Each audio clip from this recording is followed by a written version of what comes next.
Welcome to episode 5 of the Grumpy Brothers Sports Show on YouTube. I am Chris Ludvigsen, joined by Ted. Say hey, Ted. Hey, Ted. Thank you for joining us on YouTube. And if you're new to the Grumpy Brothers, please check out our weekly podcast. You can find us on Apple Podcast, Spotify, and Odyssey. And Ted, the genesis for tonight's episode. Wow, genesis, nice.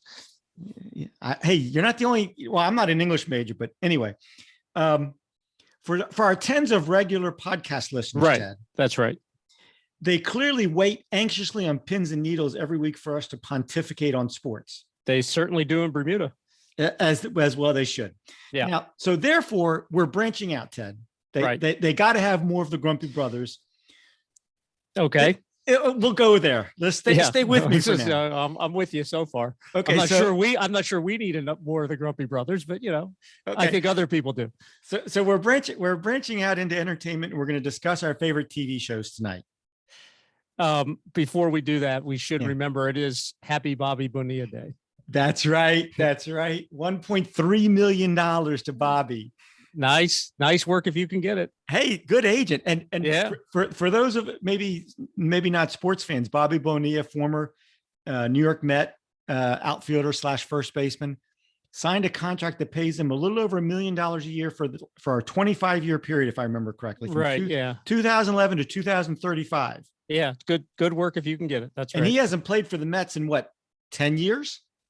And 2011. Somewhere in that neighborhood. The Mets are paying him a long time to sit on his butt and listen to the Grumpy Brothers. Yeah, but it's in their world. It's not. That's not.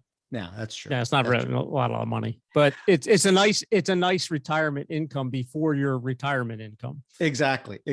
Okay, now Ted, I think we agree the genesis of the episode tonight is in one of our recent podcasts, we very quickly touched on our equal love of the great Netflix series Peaky Blinders. Right. And we thought to ourselves, we have to do a TV, because clearly everybody wants to know what else we think. Yeah. What else on TV shows. So our episode tonight is about our favorite TV shows. Right.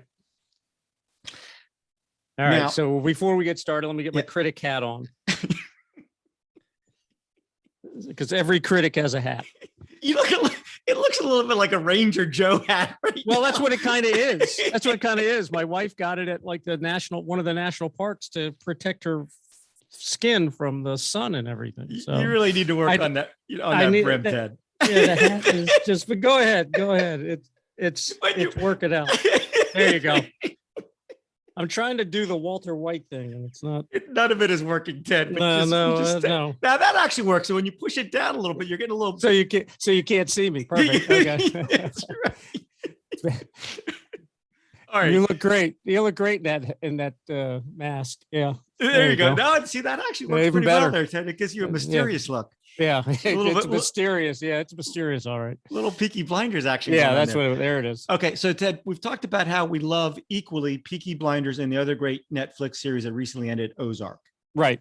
So I want to start you with this, Ted. I want you to give me your preference and why between Peaky Blinders and Ozark. Well, I take my hat and I put Peaky Blinders, Ozark, and 1883, all of them in. I like all of them almost the same. They're a little different. Peaky Blinders is kind of a crime family Godfather story. Yeah. And then Ozark is a much more compressed time frame. And look at you, compressed time frame. And well, it's not Genesis, but it's getting there. And then I was going to spit take with my water. There you go. And then 1883 is just a good old fashioned Western. That's a prequel of Yellowstone, and the Dutton really family. Right. But if I had to pick one, I think just because of the acting of with the fact that they got Tom Hardy in to get those. I don't think I think he was only on with Cillian Murphy, right? I don't think he was on. Well, with if you go back to season 2, there were scenes where he was alone by himself in the quote unquote bakery with all of his crew. But then they were just more of, okay, you got to get out of here kind of thing. There wasn't a whole lot of banter. I mean, he didn't interact with the rest of the cast. It was essentially Cillian Murphy and Tom Hardy, right? Yeah, it was it. That for the most part. Yeah, I agree. Yeah. So the fact that they were able to pull those scenes off, I think gives you just a little bit more at a Peaky Blinders. Okay. So Ted, I think you and I agree on this because I really liked Ozark. And it's interesting because Jason Bateman always did sort of the interesting comedies, and he was very good in the comedies. This was the first really dramatic role that I saw in Jason Bateman, and I thought he was excellent. And I think Laura Linney is a truly excellent actress. She's fantastic as Wendy Bird. And, you know, to me, Wendy Bird's got a little bit of Walter White in him in that role, in that Walter White goes from being a very good person to a very bad person. And in the same way, Wendy Bird, I don't think she's as good as Walter White was. No, she's not. But by the end of the series, she is the leader of that crime family in the Bird family. Yeah, she becomes much more evil. Yes, but she starts at a closer point than Walter White. It's not as huge of a range as Walter White, but okay. No, it's not as big a leap for her to get there mentally as it was for him. Agreed. Now, here's my comment about that. As much as I like Jason Bateman and Laura Linney, the performance by Cillian Murphy as Tommy Shelby, I think is one of the greatest TV acting performances I've ever seen. I will always say Bryan Cranston as Walter White is the cream of the crop. It's the best. No one ever passes Walter White. I mean, Bryan Cranston. And I used to put Peter Dinklage, who played the great Tyrion Lannister character in Game of Thrones, at number 2. But after watching 6 seasons of Peaky Blinders, I have supplanted. So another good one. Okay. There you go. I've supplanted Peter Dinklage to number 3 with Cillian Murphy as Tommy Shelby, which is his performance, I think, is just unworldly great. And then to your point, I think Tom Hardy is just one of the best actors in anything these days. He's done a bunch of roles that I think are fantastic. But his role is Alfie Solomon's. And to your point, I want a loop. I want Netflix. Right. Yeah. To do a special Peaky Blinders channel where it's a continuous loop of just the scenes between Cillian Murphy and Tom Hardy. So I can just turn on it any time of the day and go, okay, I need a little 5 minutes of Alfie Solomon's. All right, here's our money-making idea for Netflix. Okay. Even though they're funneling money out. Have them do that, and then have them sell it essentially, or charge acting schools to watch that. There you go. Because then, we might get some more good actors. We'll put it that way. Ted, it reminds me of a great movie that I think you and I have both seen. It's called The Freshman. Right. Yeah. Matthew Broderick plays a young university student coming into New York, and he somehow gets tied up with a crime family. And Marlon Brando, in a great performance, does a takeoff of his own Don Corleone role from The Godfather. And but in the movie, Matthew Broderick's character is taking a film class, and the professor spends every class seemingly showing clips of Godfather 2 and trying to reenact the Al Pacino scenes, and falling woefully short. Well, yeah, but that guy was the guy who was the neighbor in the Jeffersons. That's right. That's right. And I remember, I think his character's name was Professor Fleeber. Yeah, I think that's right. Yeah. Great character. And I think the lizard was underrated. Yes, the Komodo dragon. Yeah, I think he did a really good job. It was underrated. It wasn't a stretch for him. Okay, now Ted, here's a big question for you. Yeah. What did you think of the final scene, the ending scene of Ozark? And how they ended the show? Yeah, it's a little bit like The Sopranos, and there to me, there could be a variety of things that you could say could have happened there. I think there's one obvious answer, but there's a couple of other things that potentially could have happened. It sets up the movie potential pretty well too. Right. Now, spoiler alert. So if you haven't watched Ozark, please go watch it, but please don't listen for the next 10, 15 seconds.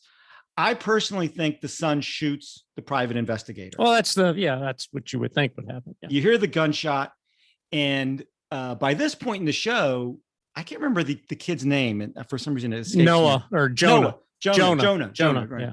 Jonah's character has done an interesting evolution, particularly in this last season. Yeah. So it wouldn't be a huge leap of faith for him to go full scale. No, it wouldn't be. And it would be what Buddy would have taught him to do. See, there you go, Ted. Yeah. And Buddy, if I remember correctly, he's the old guy played by, right. I think the actor's name is Yulin Harris. Harris Yulin. Harris Yulin. I have yeah. the names picked up. Yeah. And he's in like the first couple of seasons, and he like lives in the basement. Right. The when they buy the house, the reason it's so cheap is they have to take him. That's as right. A resident. And Buddy forms an interesting friendship with a young Jonah. Yeah, right. And he was a bit of a badass. Yeah, he was a mobster. Oh, was trade. he? Well, I mean, he was in the union. Oh, okay. You know, and that's how they get with the truck driver union and all that through his connections. That's right. Yeah. I forgot about that. Now, Ted, I think you also are correct in that I think we've got, and I think the reason that they did the Soprano-esque ending is to leave it open to then do the movies however they want to do the movies. I think there's definitely Ozark movies if they want to do them. Yeah, I know that I've heard Peaky Blinders is they either have a script or they're getting ready to shoot it. They've been green lighted, as they say in the industry, because we're such I got a hat. expert. I got a hat. You got the hat, so you're an industry expert. But Ted, yes, I am. Who's been attached to it, Ted? Well, if it's not Cillian Murphy, then there's no point. We got problems. We have problems. I think, and again, spoiler alert for people who haven't watched, please stop listening. The loss of the Ruth character would be difficult to overcome in a movie, because I thought she was a great counterbalance to the Marty and Wendy Bird characters, and that they were they were sort of buttoned up, sort of yuppies, and she's this not. Right. Yeah. And maybe that's why they brought back the, what was it? Rachel was her name. The one that, yeah. Interesting. Maybe because she's going to be the continuation of that type of character. Yeah. See, Ted, because she's, remember she's sitting there picking off people from the top of the. That's right. See, Ted, between your recollection of Buddy and the Rachel situation, you're all over the Ozark. So good for you. When you have the hat, it makes all the difference. It all comes together. Yeah, right. It's all right inside the hat. Yeah. All right, Ted, what other shows are you watching right now that you want to talk about? Well, the only one that I'm watching like that is The Old Man. And I think that's on FX. Yes. With Jeff Bridges. Yeah, I've watched the first 2 episodes. Excellent. Yeah, I think, it's a good show. My only problem with it is that he's an old man and he can still do young man stuff. Young man. It's kind of like, I guess it's like Harrison Ford in the Trader or the Lost Ark, Raiders of the Lost Ark, Indiana Jones movie. Yeah, Indiana Jones is 85 years old and he's still got the whip out and he's wrestling alligators or something. Yeah, but he can only hit the whip once and he's got to sit down and take a break. Yeah, but I mean, Jeff Bridges is an old, he's an old man, and I don't think that. Well, I mean, it's a TV show, but it's hard pressed to see him winning some of the physical battles he's been in. Yes, and particularly the one with the guy when the car's chasing in the middle. That wrestling match, that one kind of. He did lose, sort of, but he managed to get himself free. And then when things really got ugly for him, the dogs came. Love those 2 dogs. The dogs ran for like 6 hours and come get him. Yeah, because the car's driving for like 2 minutes and they have to catch up with him. Well, here's the thing. We have dogs. You can't get them to do anything. But these dogs, they get thrown out of the car that Jeff Bridges is in, and then he gets thrown into a different vehicle in the middle of the night, and they still track him down. They run him down, and he's in the car. I mean, what are they smelling? The exhaust fumes or something? I don't know. So I also think John Lithgow was wonderfully Yes, he was cast. very good. Yeah, he's really good in that. I like that a lot. Ted, I just finished. Normally, I spend almost all of my TV watching shows that are either on HBO or Showtime. and I'm not Okay. crazy about what either of them have on right now. So I just finished both seasons of the show Tehran on Apple. Right. Now, I don't get Apple. So okay, so here's the premise. There's a young, attractive female Mossad agent who gets put into Tehran because she Right. has family connections with Iran. So she speaks the language and she's a reasonable people familiar with the culture. Right, and exactly. everything, yeah. So she goes into Tehran with the goal of stopping the nuclear capabilities of Iran. Right. Okay. And in the second season, Ted, they actually bring in Glenn Close. Okay. And she plays I think it's a British woman who gets married to an Iranian in college, and then they move to Iran, and she's been living in Iran for many years. And now she's a Mossad agent. She's a sleeper. There Sleeper you, cell. There you go. Yeah. And the first season was good. The second season, I think, was even better. And the last 2 episodes of season 2 were really, really good. And now there's some debate as to whether there's going to be a season 3 or not, but that's excellent. But Ted, you have to get Apple, if nothing else, to be able to watch Ted Lasso. Yeah. So I've heard. Yeah. Ted, I think it's the best show on television. Well, okay. Okay. Now, okay, Ted, I also want to come back to a couple of things. You mentioned Paramount and the great 1883. Yep. Yep. First, on 1883, I think we're in agreement that the breakout star of that is the young lady Isabel May, who plays Elsa. Yeah. Well, the show is essentially her story. I mean, she's telling it. So, yeah. Yeah. Now, but I will say this, Ted, you could cast a lot of.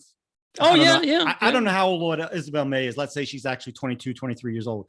You could cast a lot of young, attractive females who could not then pull off the combination of riding horses, shooting guns, and then also at the same time having incredible physical female allure. Oh, okay. Yeah. We have Genesis. Is this Allure? Yeah. And what was the third one? I don't know, but we green lighted them. So there we go. We're all good. So she reminded me. She looks like she reminds me of Jennifer Lawrence, facially, to me, especially when she has the spiffy hat on.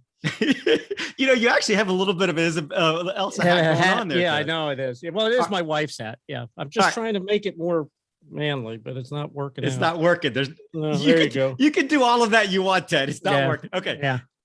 Actually, when you do that, Ted, you actually look a little bit like the Daniel Day-Lewis character from There Will Be Blood. Did you ever see? Oh, I love that. I'd love to be him. Yeah, I'd love to be him. Okay, now, Ted. He was mean. He was evil.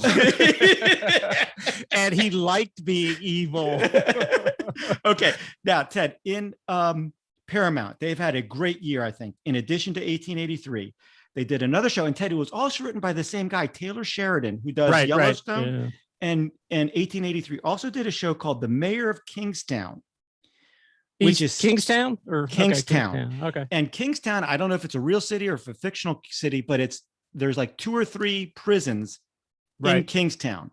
And Jeremy Renner plays a character who kind of runs the town and makes certain that things don't go terribly awry. But of course they do, making it a great show. They have to, or else there's no show. Exactly.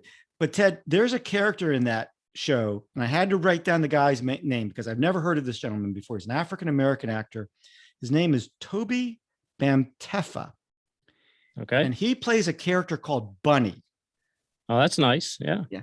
Now, and Bunny's a big guy, so I'd love to know the backstory, how he got the nickname Bunny. But nonetheless, Bunny is a drug dealer in a gang. Okay. And it doesn't seem to matter what time of year, what time of day, what the temperature is. Bunny is always sitting in a old ratty lawn chair out in front of his apartment complex. Right. But he's always got a full-length blue parka on. Well, he's got how to hide the merchandise and the weapons, I guess. So anyway, Jeremy Renner, because he knows Bunny has the connections to the guys in the prison and they can get word in and out.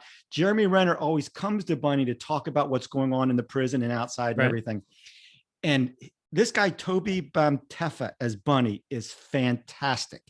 Okay. And of course, Jeremy Renner is a great actor and you have to watch it. Right. But anyway, and then the final thing, of course, is for those of us who are Godfather fans, the show this season called The Offer, about the making of the movie The Godfather, is fantastic. How they got Francis Ford Coppola to be involved, how they eventually landed Marlon Brando and Al Pacino, how they eventually got the right to film in Italy and in New York City. That included the producers having to form a very tight and at times unholy alliance with Joe Colombo, head of the Colombo crime family. It's a different time then. Yeah. It's fantastic. Ted, pay for Paramount for a little while longer and watch Mayor of Kingstown and Offer. You'll love both of them. All right. Now, Ted. Yep. I want to get a list of your favorite shows, 5, 6, however many you want to list here. Well, I have my 3, the Peaky Blinders, Ozark, and 1883. I liked House of Cards with Kevin, when Kevin Spacey was on the last year was a kind of a bad deal, but the first 3 seasons of Kevin Spacey, fantastic. Yeah, he's pretty evil too, and he kind of likes it. Yes. Yeah, and there was a show that was on Netflix for a season. I can't remember. It's a Western called Godless with Jeff Daniels. He was really good because he's normally a nice guy, and he plays a really bad guy here. Yep. And the woman who's the lead was in Downton Abbey, one of the sisters, and she was pretty good. She does an excellent job playing a Western lady. Yeah. 100%. Yeah. And her, her English, she loses her accent. Yep. So it's very good. And there were a couple of shows on Amazon, Goliath, Billy Bob Thornton. Ted, between House of Cards and Goliath, I don't have either of those. Now, Goliath was great the first 2 seasons. Right. Yeah. The last year was just kind of off the charts weird. Yeah, a little odd. Yeah, a little odd. Yeah. And then there's a couple of shows. Now, this one they're both police dramas. This one was on PBS, but they're reshowing it on Amazon. It was called Unforgotten. And it's about a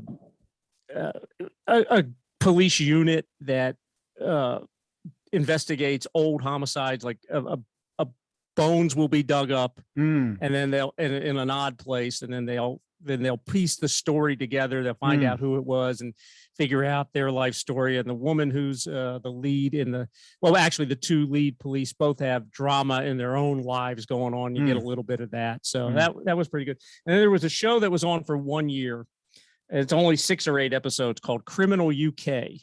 And it's essentially all it is the police interview room. And they have a guest star who, for the most part, is I think somebody that is a star or is well known from another show, usually a comedy or something that's kind of lightweight kind of material. And they come in and they play somebody who is guilty, but they're trying to talk their way out of it. Like a criminal would do, or somebody who thinks they're smarter than the police. And it's just the show is really just essentially, for the most part, just the interview process between the police and the criminal. Of course, it's British, so in both cases you have to have the subtitles on, and there are things that particularly in the criminal justice, there are things that they do differently than we do here, so you get a taste of that too. So, but I think those are pretty good watches if you're looking for something to look at. Okay, now Ted, I go a little bit farther back in my top 10 list. Yeah, I just did pandemic stuff. Okay, so you see, I go all the way back to the elite of all time. My number 1 show will always be Breaking Bad. Well, yeah, that's as good as it gets right there. The evolution or the degeneration maybe of the Walter White character from being a very good man to being a ruthlessly evil man is one of the greatest acting performances and story arcs, and how they get him from here to there is fantastic. Number 2 on my list is Game of Thrones. Okay. It is so great that I went back and watched it over a second time. And when you do that, and there's a show you love like that, and you go back all the way back to the first season, you go, oh yeah, or so that set up what happens in seasons 3 and 4 and 5, and you can really appreciate it. And Ted, it's like watching a movie multiple times. Yeah. There's an episode in that, I can't remember, season 3 or 4, called the Red Wedding episode. And I've heard some of the guys who were the producers said, we wanted to do this series so that we could film the Red Wedding Oh, show. wow. Okay. That's how powerful of a scene and an episode it is. It's unbelievable. And then of course, Peter Dinklage as Tyrion Lannister is one of the great acting performances. Number 3, I have Peaky Blinders. We've talked about that. Enough said. Best of the best. Love it. Number 4, I have the classic Sopranos. Yeah. Yeah. James Gandolfini. And James Gandolfini kind of started the idea of the dark hero. Right. Think about it. Sopranos was the first one of those kinds of shows. That's right. Yeah. Yeah. He's kind of a torn character. He wants to not be such a bad person, but he has to be. But he is. And of course, the Paulie Walnuts character, Tone. Yeah. I love that guy. Number 5, I have another show that I don't think you've watched, Succession. No. On HBO. Although I think Brian Cox is pretty good in everything. He is fantastic in this. It's a takeoff on the Murdoch family. And so there's 3 kids that are theoretically up to take over his top job if and when he decides to retire, hence the name Succession. And when I watched the first season, I thought to myself, I don't like any of these people. Right. And then in the second season, it dawned on me, Chris, you schmuck, you're not supposed to like any of them because they're all horribly terrible people. There you go. And they're just great. Love it. Love it. Love it. Number 6, I have Ozark. Number 7, I have Homeland, particularly the first 2 seasons or 3 seasons with Damian Lewis. I thought were fantastic. Number 8, I have The Wire. Okay. Great show. You've seen that, haven't you? Some of it. Yeah. Excellent. Excellent. Number 9, I have Boardwalk Empire. Yeah. Yeah. That was a good show. Yeah. I love anything with Steve Buscemi. Right. And the first 2 seasons when the character Jimmy was still in it was fantastic. But Ted, here's the most important reason we love Boardwalk Empire. When Katie was living, or my beautiful daughter and very capable young daughter, Katie, when she was living in New York and working for the casting agency, she was responsible for casting all of the extras in Boardwalk Empire. Yeah, I'm a little mad at her. She didn't put me in the show, but that's all right. I had a hat. The hat. I mean, my gosh, this hat alone. She did get Robbie an extra role.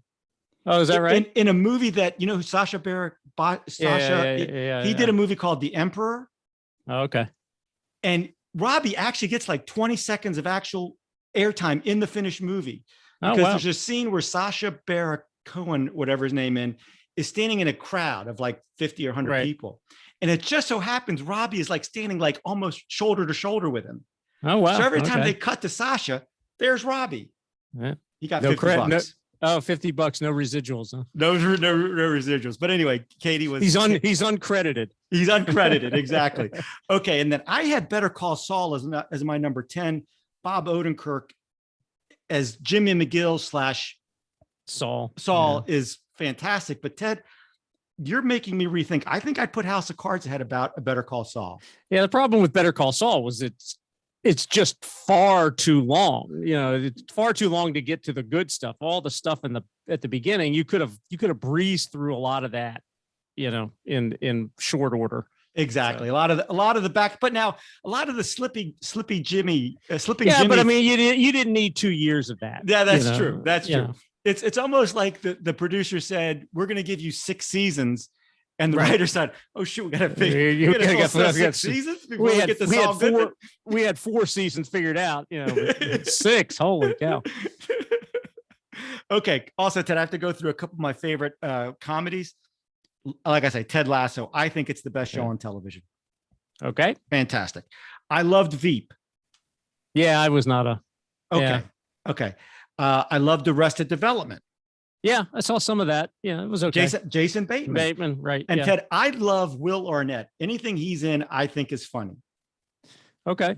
I'm not quite there, but he has his moments. I'll put it that way. Okay. All right. Then I loved, particularly again, the first couple seasons of Entourage. Yeah, I wasn't a fan of that. Okay. Ted, there's a character in that, the agent, played by Jeremy Piven named Ari Gold. That character is fantastic. He's worth watching just for himself. And then I really enjoyed the HBO series called Silicon Valley, about a bunch of geeks trying to form a big tech company. I thought that was very good also. So. Yeah, in the comedy world, I had Marvelous Mrs. Maisel, which is a pretty good show. It's a little dated for us, I think. Anything's dated for us, Ted. Well, no, but I mean, we just talked about Billy Williams and Herb Adderley. No, but I mean, it's Whitey Ford. It's dated, but we didn't live through a lot through that. So I think if you're somebody who grew up in the 50s and early 60s, it's funnier, but it has, I think it's pretty good in general. There's probably references that I would be like, that's not so funny, or I didn't get it. But in general, it's still a pretty good show. And Sneaky Pete was a good show too. Ted, that's another one that I forgot. Giovanni Ribisi, who plays Pete, Sneaky Pete, also plays Joe Colombo in a very heavy fat suit in The Offer. And that's an interesting transformation. Yeah, that's showing range. As we say. Ted, we're going to get you in the entertainment business. There we go. I got the hat already. See, because I need the hat or I need makeup or something. You can't have me with a light on top of my head. Remember when we went to that knockoff of the Globetrotters? Oh yeah. And the guy ran up in the stands and yelled at his buddy, "I know why you're missing all the shots." He pointed at Dad's head. Yeah, that was funny. Yeah. True, but unfortunately, Dad had a sense of humor, so he laughed along with it. Good on him. Anything else you want to talk about in the TV world, Ted? No, I'm yeah, I mean, just the old band is the one that I've got going on right now. And the only other thing is I like Yellowstone some. I don't like it as much as a lot of other people because I think it's a little too far fetched in the modern, what they're getting away with in modern times. Just, it doesn't seem realistic to me.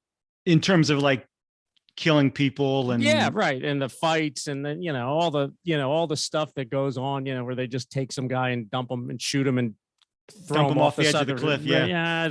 I think that somebody would find a body and then kind of figure all that out. I like Yellowstone. I like the character, the son who was in the army and is now Casey. I like his character. The Beth character to me is a little too far over the top. That's her nastiness is just a little too much. Rip is a good character. And of course, anything with Kevin Costner, is good. I just can't figure out why he growls all the time when he speaks. Something happened to his voice or whatever. I don't know. Again, he's showing his range, Ted. Well, but I mean, he does it now in all his movies. It seems to me, he's got this growl. I wonder if he heard his voice doing something. I don't know. Maybe he is getting a little up, and he can't. He's getting He's our age. He's perfect guest for us. He's right in our wheelhouse. I still think they should do a second version of Bull Durham, where Crash Davis is at the end of his major league managing career, or he could still be a manager. But let's say he's been managing for 20 years. Yeah, and he's never won the World Series. And now he gets a team. Right. Yeah. Sort of like the movie Major League, where the guy gets the team at the end. Yeah, kind of thing. Yeah. I think it's a great idea. We should put something together. We should what do they call that?